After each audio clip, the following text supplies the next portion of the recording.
We didn't even have a truck. We just had like station wagons and stuff. And they already shut off the electricity in this massive soundstage with 2 seasons worth of sets and costumes. So it was like you were thieves in the night. And we had flashlights going through the soundstage, like ransacking it. Oh, that's the motherboard right there. All the guards' costumes from the prison were all stolen from there. All the You're videoing this, man. It's like evidence.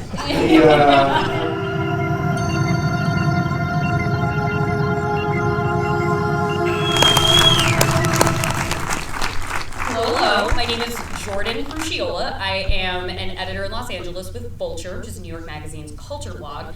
I had the privilege of interviewing the filmmakers of this when I got to see an early screening of Comic-Con. Thank you guys so much for coming out. Let's welcome everybody we've got here. Let's start with, I see her first in line, Lexy Kolker. An applause for Lexy, an applause for the dress. An applause for the dress. Fabulous. All right, who's that? Is that Adam, is that you? That's me. That is you. All right, Adam Stein, come on up. Co-director. I was going to wear the same dress, but... He changed in the lobby. Amanda Crew, Mary, our alpha freak. That I think of Emile Hirsch hiding in the shadows back there. And I think that gives us everybody.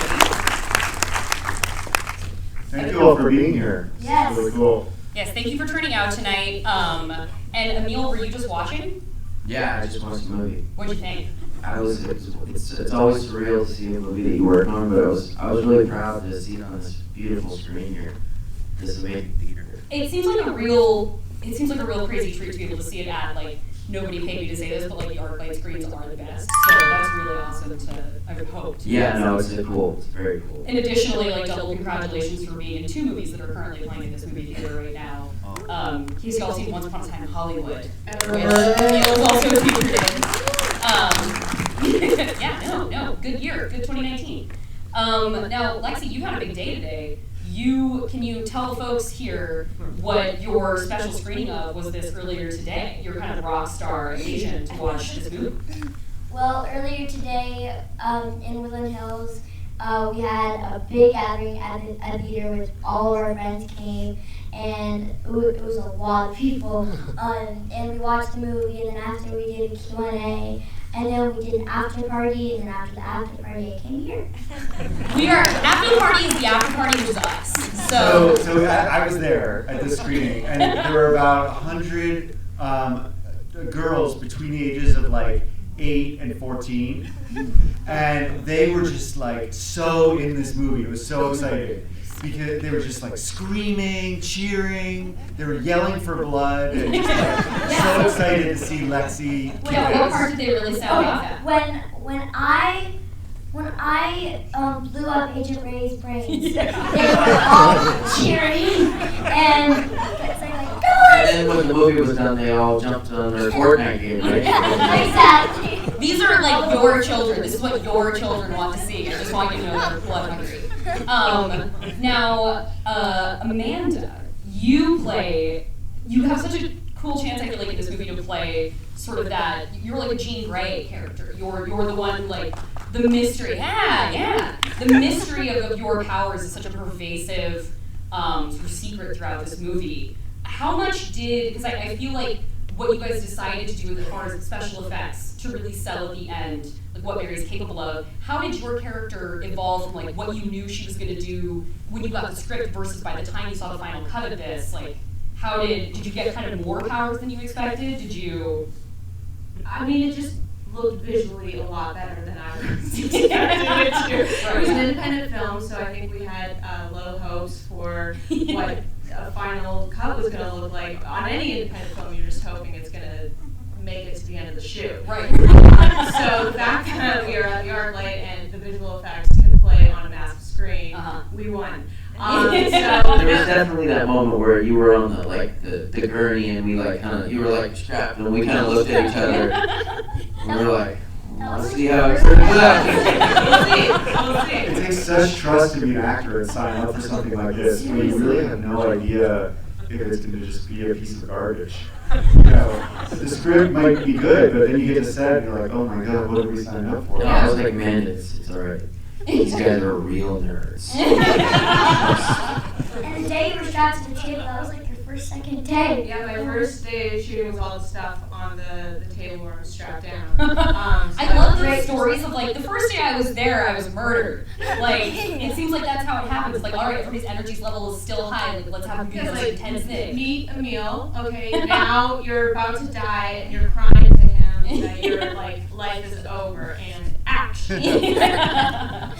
And so, Emile, obviously, you've done a broad range of like the sort of tiers of budget and effects that you work in your career. When, from a performance standpoint, this really relies on like you and Lexy emoting in these like really intense deep moments. From a performance perspective, when you're coming from something like this where it's a wing and a prayer and like you're working on really limited means, where from a performance aspect does that work with like collaboration? How does that change when it's like just a handful of you guys on set working with your co-directors and writers? Like, how does that change for developing the characters? Well, for me, I had another film called The Autopsy of Jane Doe, which was a very tight quartered film, and I really enjoyed that process. And with Lexy, you know, the directors were like, let's try to do it like they did it on Room. We're very improvisational, kind of oriented, and kind of just going with the flow in a way. And I felt like that really freed up all the actors on the movie. And it's a process that I think I want to do in the future too, and I've been doing on projects since. You know, it started out like a good way to interact with like a younger actor, but it ended up just being like a great technique. Yeah. Do see Autopsy of Jane Doe if you like suspense, if you like horror. It's a fantastic film by director Andrea Vidal, so check that out. And for you, you're an actress. Are you more accustomed to doing things that are more scripted rigidly, but was this a bit more improvisation than you had been accustomed to doing? And how was that for you? Well, before I filmed this, I was very used to the scripted. Right. But when I started doing improv with Adam and Zach and everyone, it was actually, for me, it felt a lot better because I felt a lot more just free, like to get out my emotions. And if I felt like saying something, I could say it. Yeah. Maybe they would really like it, maybe they wouldn't. But there's always time to do another take. But I really liked it, and everyone just really helped me with learning more about it. And I just felt a lot better doing improv.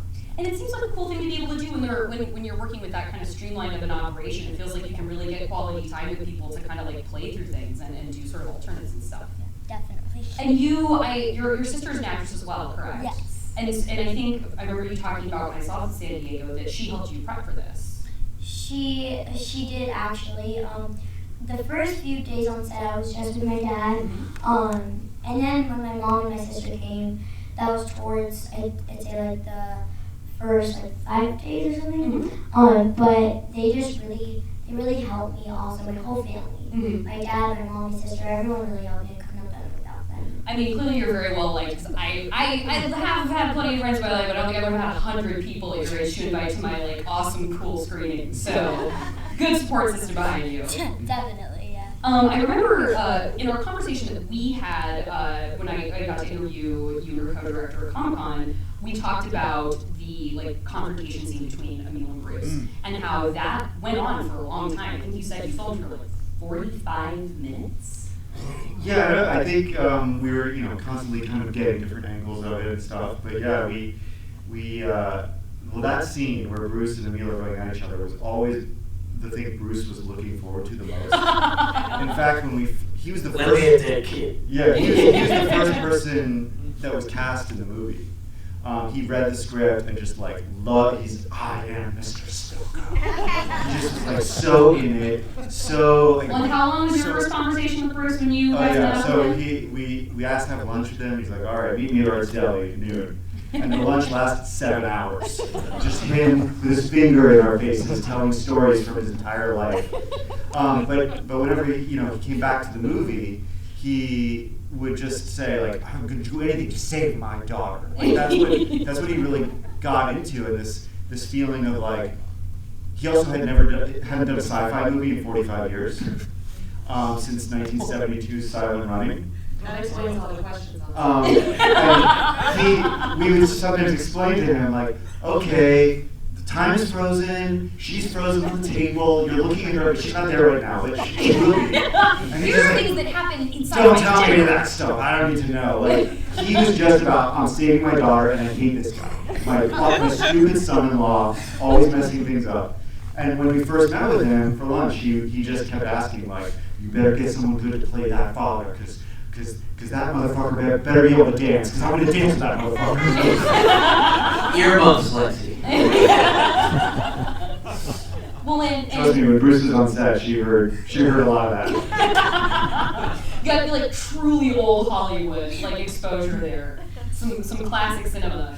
And now you have very interesting experience. I feel like on this, Amanda. I can't presume to know that about you, but it seems like when you're creating a character that is defined largely by absence, you really have to maximize those. Like, you're dropped into the middle of scenes where you don't know who this person is. Like, you just know that you have a life in entrapment, and then suddenly you're dropped into the middle of the scene where you're in Lexi's closet. Like, you know, what's gearing up for those scenes like where you know it's like are you just kind of like getting yourself in a high intensity space so that when they call action, like it's like you've already been running through a scene for like minutes, hours, I don't know.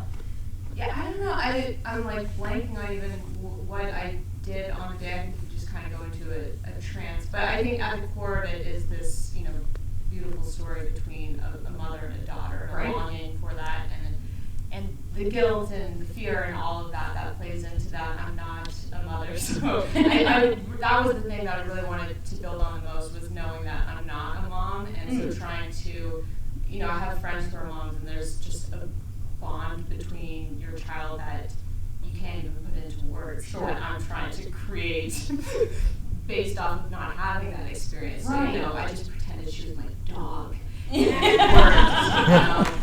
Well, also though, like that, I feel like that's a distinct kind of workaround too. Like, if you're not a mom, and yet like Mary doesn't know she's a mom either. Like, that's news to you, and so the kind of shock of that, you're not necessarily bringing maternal familiarity into this. Well, she knows she's a mom. She just doesn't know that her daughter is now like 7. That Right. Passed so long. When I left, she was like 3 or 6 Like a months. baby. Yeah, baby. Yeah. So, but it is putting together that this is her, like what's been going on. Like, how is she now 7? All of that, and then also this connection. Mm-hmm. I think it's funny when you realize that Dad has created the time bubble around the house, and he's been living in the house for 7 years, and it's only been 3 months. It is weird. Like that was one of the best reveals. He did not plan that well.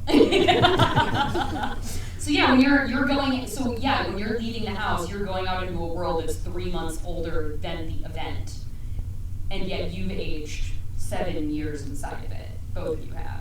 Let's not get too deep into this. No.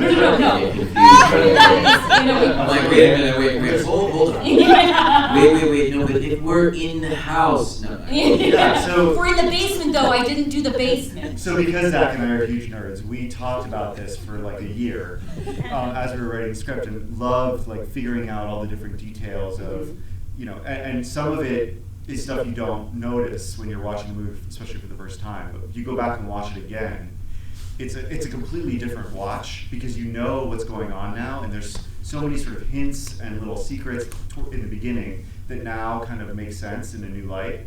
Everything from like the hash marks on the wall where he's keeping track of all the days that they've spent inside, the fact that when the time bubble is up, no electricity or water comes into the house, but as soon as he falls asleep and the bubble disappears, now all of a sudden electricity and water flow. And the sound, we did a lot of stuff where you hear birds and crickets when he's asleep, the typical kind of background sounds. But when he's awake, it's all slowed down by like 10,000%. And you get this feeling of being inside this like submarine with these weird like whale sound things. If any of you say you picked up on that early on, I don't believe you. They I mastered have to say, that this so screening, well. the whales really landed. I was like, really? Like, wow. I was like, those are birds and crows and stuff slowed down. And and also all the stuff when Lexy when Chloe like conjures someone in the closet, it's always when Dad's asleep, because time is not frozen. And not only that, but every time she conjures someone, she's been thinking of them right beforehand. So the first time you see it is she draws the picture of her mom on the pillow and says, "You never need to meet Mommy," and then her mom appears. And it always happens when she's sort of emotionally yearning for something, and she brings it into her room without realizing it. So those are all kinds of like things we geeked out on that you never notice on first viewing, but it's just kind of fun for us, and it's hopefully fun for you. It's interesting though, because you don't necessarily notice it, but you feel it. You feel the attention to detail of the world that you guys develop. Thanks, man. Yeah, no, remembering my first viewing, I would say as well, it felt extremely well considered from moment one, so good job. And now, Lexy, an interesting thing about the way this is just shot is that I remember you saying that this is told from kind of like your point of view of the world. And so you have the camera really bearing down on you a lot, and there's a lot of close quarters. And how was that, just the sort of physical space of the house and the camera, working with that as a performer? Well, it was definitely a new experience because I wasn't really used to that much at that age. But it was. You're wiser now. You're older now. But it was definitely a challenge. But I got through it. And my mom and my sister and my dad were always on the side. They were like, if I needed water, if I needed food, they would always they would get it for me right away. It was awesome because, like I said earlier, I could not have done anything that I did without everyone. For sure. She would often get piggyback rides around set from the makeup and wardrobe people because she never was wearing shoes. Yeah, it was always Emile and I also Piggyback got rides. piggyback rides. Only grips. That was in the contract. Piggyback rides. As it should be. I was gonna say, is that a writer? Is that a stipulation? Yeah, well, I saw her getting it, and I was like, I want it too. And I carried that in all my riders. Most favored nations with piggyback rides. Piggy rider. Good one. And how is it working? Because Bruce is a very intense figure, and how is it being in really close quarters, having a performance like that with a guy really looming over you and having, as I remember discussing with you, a lot of nose hairs and a lot of intensity, really just radiating off of him. That's quite the scene partner. I'll say one thing. My parents told me a lot about him before I started filming, so I wasn't extremely surprised. Okay, good job. Your parents really were holding the line on that. Yeah. Okay, good. I'm glad to hear that. And a really fascinating process of how you made this movie is the editing process. Yeah. If you can give the folks a just sort of overview of how that worked out. Well, one thing we were kind of inspired by when we started working on this was the way that Pixar works with continuous iteration of their stuff, and they have such an amazing track record of making incredible movies time after time. And even though we didn't have a lot of money, we were thinking, oh my gosh, is there a way to do this in live action where we could kind of figure out how to always be making the movie better. Both of us come from a post background, so we've been editing a lot and always saw that directors would do one test screening and then that was basically it. But starting from the script stage, we did a bunch of stage readings of the script with actors and a small audience to get feedback. We did that probably 5 or 6 times. Completely rewrote the script each time to kind of hone it. And then when we were editing, we did test screens every weekend. So we were editing for about 5 or 6 months, and every weekend we would show it to a new group of 5 or 6 people just who had fresh eyes. Because we found it very helpful when you're doing kind of a mystery, you know all the answers, but you don't know what the audience is getting, or if they're bored, or if they need more information. And things completely changed in the cut to kind of make every question that the audience was answering kind of feel fulfilling along the way, which it wasn't at first. It totally wasn't. You were asking about the effects of Amanda's power. This, it was a low-budget movie, so our first idea there was you just hear it. You wouldn't even see it. She runs out, Lexy looks up, and then you hear, and we thought that's what it was going to be, and we showed it to people, and they were like, "Huh?" Oh. She went through all that. Yeah, we've been waiting the whole movie to see this. You have to show it. We're like, you're right. So it was very, very helpful to do that kind of stuff. And what did you, in doing that, what did you tease out as far as what you needed for reshoots? What were things that kind of ended up in the final cut that you had to go back and put together with your actors? Yeah, so we over those 6 months, we tried as much as we could to fix things with ADR or extra visual effect shots or stuff on the TV screen to give little hints, repurposing different outtakes. But there was one thing we could never fix, which was the very, very end of the movie. And we knew in advance, like with this iterative process, that we were going to have a reshoot of something. We just didn't know what. So when we did all the actor contracts, we asked them all to have give us 1 day of reshoots. We don't know what we're shooting yet, but we're going to reshoot something. And the last kind of scene between Mom and Chloe, we reshot 6 months after we wrapped in my backyard with a bunch of rubble and smoke and fire. Because it was a small backyard too. I was Yeah. nervous about the fire that was happening in the backyard in the middle of Los Angeles. Hold up, you guys, because my neighbor Alan is in the audience. Hey, Remember that, Alan? neighbor. There was just oh, look at that. And Christian, is that Christian? Christian is an amazing DP here in LA. Came and shot that one scene.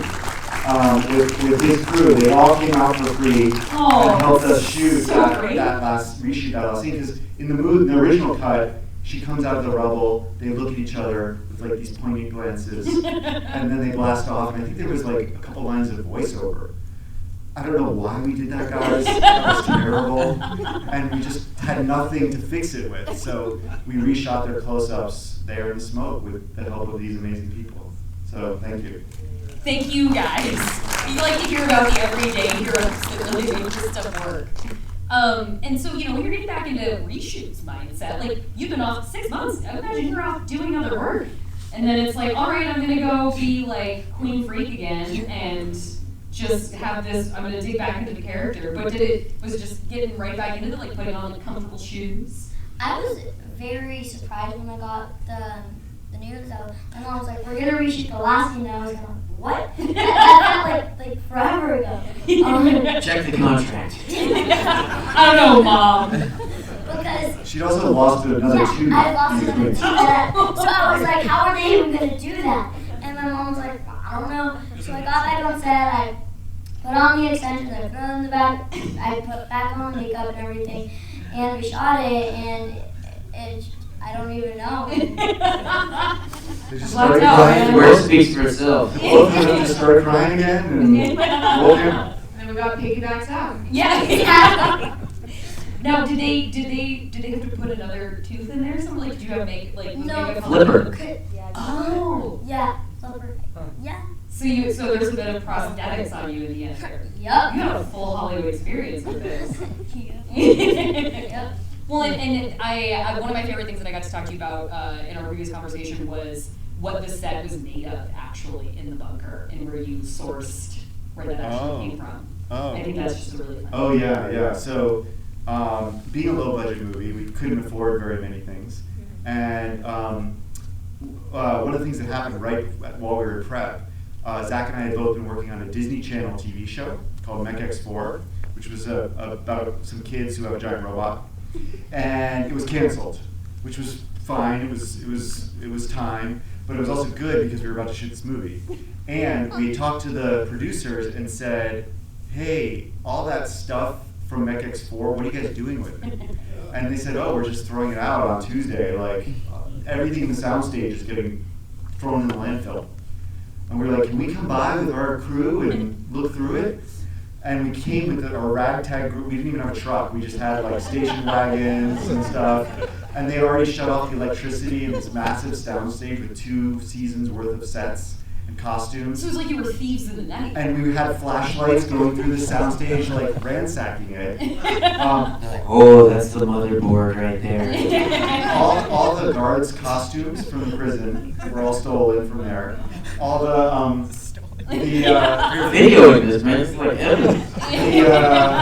The walls and flats and like the stuff your execution table is made out of, all that stuff is like stuff we couldn't afford to buy. So we just repurposed the set pieces from there, and even the ice cream truck was a food truck in Mech X4 that we repainted. Well, you know what's really funny? When I first walked onto the house doesn't really describe that much in the script that I remember, so I was just thinking like, suburban 2-bedroom house. And then I walk in and I'm like, what the? I mean, it's like crazy chicken scratch on the walls, and I was like, well, this is like way more insane. I feel unsafe. I was like, I'm in Canada, but I'm really not in Kansas. Yeah, it was intense. Yeah, you really, and you had to like kind of gut the house and repurpose it. Like this was all you guys getting this place ready. It was a house that was for sale that was kind of in disrepair, and we just rented it for a month and disrepaired it further. Was the owner kind of lurking around a little bit? He lived next door. Yeah, so I remember that guy. He was kind of just like always scoping us out, but he was pretty hands off. Didn't the crew member fall through the roof? Yes. Oh yeah. Well, in the attic, there was one moment where the attic where Lexy's room was like a central kind of thing of hardwood, but then the wings of the attic was not meant for walking. It had like insulation and stuff in there that we cleared out before we started shooting. But one of the crew members went back there to place a light or something, and his leg went through. I know. Wow. Yeah, and he was stamping his foot. He was mad. And our production office was in the house too, because we couldn't afford a production office. So that actually, because there was the production office was in the house, we would be doing these really quiet scenes, and then I would hear like the keys getting hit on like a cash machine. You know what I mean? I was like, you guys. You gotta be quiet. Yeah. You know, I know you gotta pay per diem out for the week, but like, we're trying to do a scene here. You hear me up there? Yeah, they were working that day, and all of a sudden a leg came through right above their desk. Did you see the leg? I was in school, so luckily not. Okay. Just suddenly a man's Just leg. at the thing, just. I heard something, and I was like, wait, what was that? And then I heard a leg run through the roof. That was great. That was really authentic to what you guys are trying to do there. Now, I want to know from each of the actors, with something where you're really coming into this slice of life environment and the world building really fills itself in along the way. Did you guys do much filling in of your backstories as your own just sort of personal homework, or is that something you didn't really need to worry about with this kind of story? Or I wondered if there was anything you guys built back out because we were finding this out so piecemeal over time, and there's such sort of rich history with all of you guys that's harrowing and emotional. Well, for me, I was kind of, I had like a week before I was shooting. Okay. I like jumped on right at the last minute. And I kind of embraced that part of the process. Because I didn't have too much time to like overthink it, I was like, I'll underthink it. And, you know, I have a son, and he's almost 6 years old, so I really identified with the very protective father element of it. And that's it. It's a huge part of my life. So for me, I was kind of like, I think that was sort of the backbone of that guy, that constant concern and wanting to protect his daughter. So I just sort of just relied on that and used my experience in that way to sort of inform the level. And it's funny, I don't think that the level of intensity that I sort of went for in certain scenes would have been that much if I wasn't actually necessarily a dad. Okay. Because it's like, you would go to those extremes to protect your child, you know? And I think like maybe if I wasn't, I was like, he wouldn't get like that intense. Right. You know, I mean, he loves his kid and everything, but you know.